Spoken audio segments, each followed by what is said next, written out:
Unlike what most people think, there is a way for the Islamic Republic to make a deal with the United States and survive all of this. It's very hard to do, but I think that we have to consider this option, especially for people who want the Islamic Republic to end. We have to look at this option and the deal that they could come up with, and also why it's difficult for the Islamic Republic to accept that deal. It's important for us to consider it, especially among people who want to make it more difficult for the Islamic Republic to come up with a compromise that might make its survival a bit more likely. So, what is that deal? Why is it hard to do? And how could we make it even more difficult for the Islamic Republic? Among all of the terms from both the United States and the Islamic Republic, the most important part is the enriched uranium that the Islamic Republic already has, and also the ability for it to continue enriching in the future. I want you to put yourself in the shoes of the IRGC, which is the main body in control right now within the Islamic Republic. You find yourself in a very binary situation. Either this is going to be the end of you, or if you survive this, there's so much to gain. The Americans and Israelis have removed a lot of your competition within the Islamic Republic. Within the IRGC, the first and second layers of leadership have been removed. And now you, as the third layer of leadership, if you manage to somehow survive this, are left with most of the military power. And from a political perspective, the killing of Ali Khamenei has been a major blow to the political influence of the mullah class. So there are very few people left for you to share the military power and the economic power with. If you were Vahidi, Zolqadr, Abdullahi, or Mousavi, the current top leaders of the IRGC, if you figure out how to survive this, you get control over the oil and gas revenue of Iran and many other industries that has been taking a lot of damage because of the war. If you manage to maintain control, you're going to be richer than God after all of this ends. It would be very tempting for these IRGC leaders to chill out a little bit with regards to the Mahdi, Durka jihadi narrative and just become more flexible to the Americans and allow the Americans to take out the enrichment of uranium, not just promise that they're not going to enrich uranium ever again, agree to the terms of Americans into bringing international observers and more specifically American observers, which is very difficult for them to accept, and I'll tell you why. But bringing American observers to make sure that the enrichment facilities of the Islamic Republic has been destroyed, and for the international observers, more importantly, the American observers, to stay within Iran to make sure that the Islamic Republic is never going to enrich uranium ever again.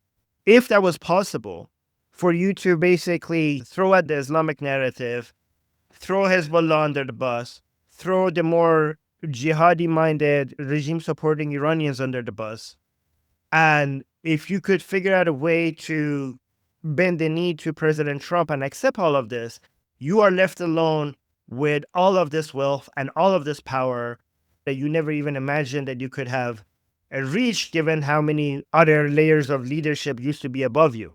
But now they're all dead. The obvious challenge with all of this is that the regime supporters are never going to buy that.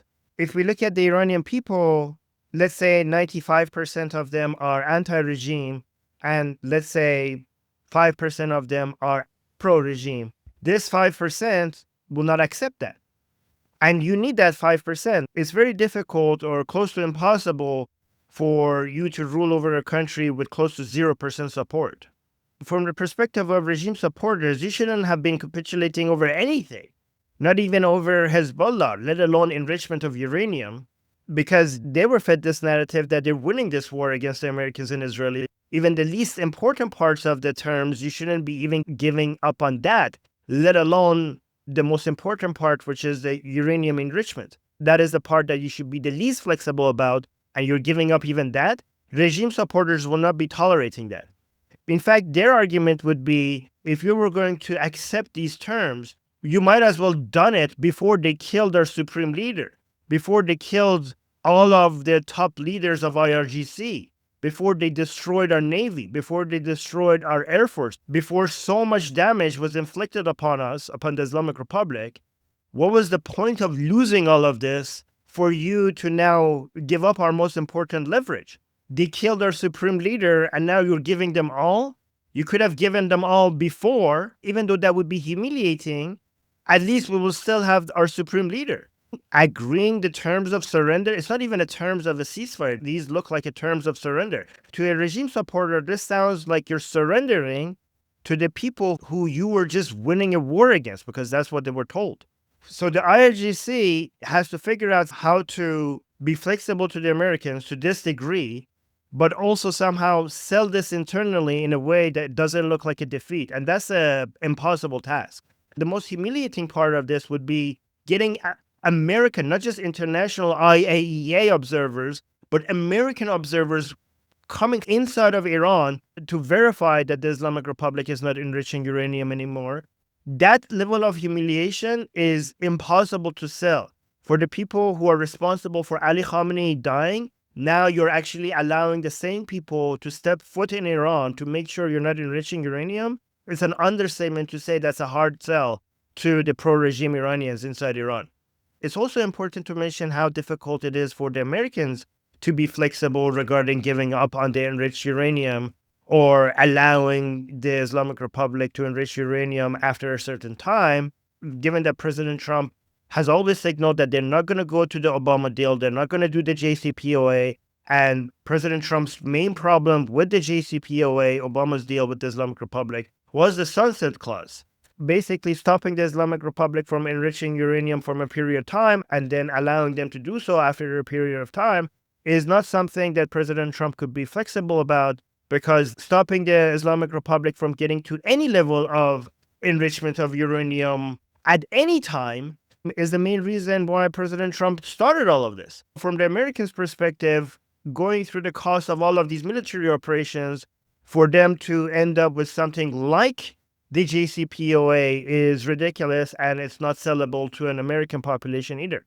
Another thing to consider is that we really are not sure exactly who we're dealing with in the Islamic Republic, who are the main people in charge. It might be the case that this is actually not even clear to the Islamic Republic itself. We know that we were right about our prediction that Ghalibaf is not the main decision maker, because we predicted that, and then J.D. Vance confirmed that after his meeting with Ghalibaf in Islamabad. The obvious analysis here is that the IRGC is in charge, but the question is who within IRGC has the upper hand? We know Mujtaba is not in charge, but it is true that if he's alive and he eventually can start actually speaking, he's going to be influential, but still he's not going to be in charge. Within the IRGC, the best guess is that Vahidi is in charge, but again, people like Zolgadr and Abdullahi could also be very influential right now. And after J.D. Vance's experience with Ghalibaf in Islamabad, I suspect that General Munir from Pakistan, the reason why he went to Tehran is to figure out actually who's in charge. General Munir met with Ghalibaf, IRGC, but he also met with Abdullahi, the head of Khatam al-Anbiya. We didn't see him meeting with Vahidi. It seemed like Vahidi doesn't want to leave his bunker. Given how close Munir is to the Americans, I think after his meeting, the Americans might now have a better understanding of who is in charge. President Trump now seems to be confident that he's talking to the main decision makers. But again, with President Trump, we never know if he's describing what's actually happening or if he's just messing with the Islamic Republic to try to cause more division among them.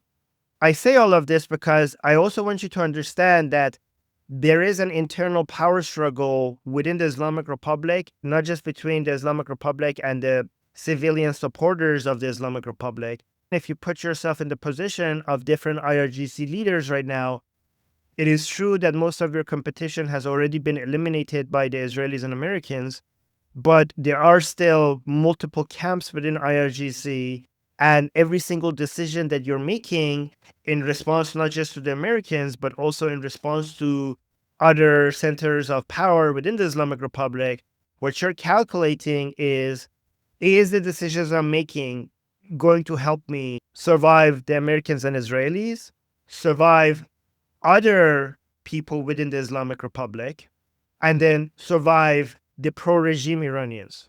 The anti-regime Iranians, your solution to that is to shoot into the crowd. That policy for them is pretty straightforward. but it's complicated on how to deal with the pro-regime Iranians. For example, if I'm Ghalibaf, I want to be flexible to the Americans so that I don't get killed by an Israeli drone.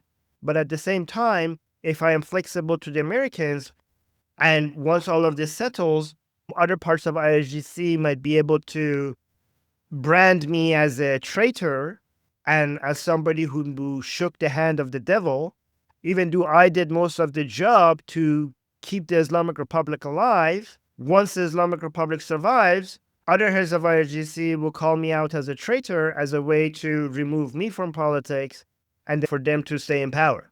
How could I do this balance where I could stop this ship from sinking, but also not be thrown overboard from the ship once I actually help it survive? It's actually very challenging if you think about it, if you're actually one of the decision makers within the Islamic Republic. So the internal and the external power struggle means I have to be flexible with the Americans, sell it as a victory internally, but selling it as a victory internally becomes more difficult because other people within the Islamic Republic will be motivated to sell my victory as a defeat and label me as a traitor rather than a hero, just so that they could eliminate me, and then they become the leaders of the Islamic Republic. As I mentioned before, the whole design right now is whoever survives within the IRGC, if the Islamic Republic is able to continue this way, we're going to have a military dictatorship like Pakistan or Burma, and it's going to be less of a theocracy going forward. Remember, all of this power struggle is going to be irrelevant to any of the camps within IRGC if there is no Islamic Republic for them to inherit anyways. And all of this situation is very unstable. Even if you imagine we get to a situation where the Islamic Republic manages to find a way to give to President Trump everything he wants, and then somehow manages to control the internal conflicts and somehow shut up the pro-regime people, maybe with the mercenaries that they're bringing in, the uprisings of the Iranian people against the regime are somehow controlled or suppressed successfully. The pro-regime's complaints regarding how humiliating all of this become irrelevant because at the end of the day, they're unarmed and you're armed. Even if you manage to get to this situation, this is not sustainable because you might be very rich right now because you control the oil and gas industry and many other industries within Iran. And you also have all the guns, so you could continue to suppress not just the anti-regime Iranians, but now the angry pro-regime Iranians as well. The issue is that the economy is going to continue to collapse, and the pro-regime people would have accepted tolerating this poverty if it's for Mahdi, if it's for Islam, if it was for getting revenge for killing Ali Khamenei. But now that you betrayed all of that, now that you betrayed all of those principles, they're going to be also very upset regarding the fact that the fridges are empty, that they can't pay rent. The anti-regime Iranians haven't forgotten the massacre of early January and they want revenge. The pro-regime Iranians consider that there's new people in charge to have betrayed the blood of Ali Khamenei, and the economy is going to keep getting worse and worse. Even if you have all the guns and all the money, it's really hard to see how they could maintain this control over this many people who don't want you in charge. And the only thing that could tip the balance of power more towards Iranian people is to reattempt to arm them, this time hopefully not by using Kurdish separatist groups and finding a better way to arm the Iranian people. Remember, I'm not saying that such a deal is going to happen. I'm saying there are many ways that this could go. President Trump might start the military operations again as soon as the USS Bush airstrike carrier group and the Boxer airstrike carrier groups arrives in the region. They might just want to continue with the blockade of the Iranian ports around the Persian Gulf. They might do a ceasefire. They might prolong it. They might come up with a surrender deal, which will extend the life of the Islamic Republic a bit. This could go in any direction. Come talk to me about all of this in our discussion group. The link to the discussion group is in the description. Let me know if this was helpful to understand what's happening. When you tell me that these videos are helpful, it actually motivates me to make more videos. My name is Armin Navabi. I'm Israel Chai. Long live America. Javid Shah. Payande Iran.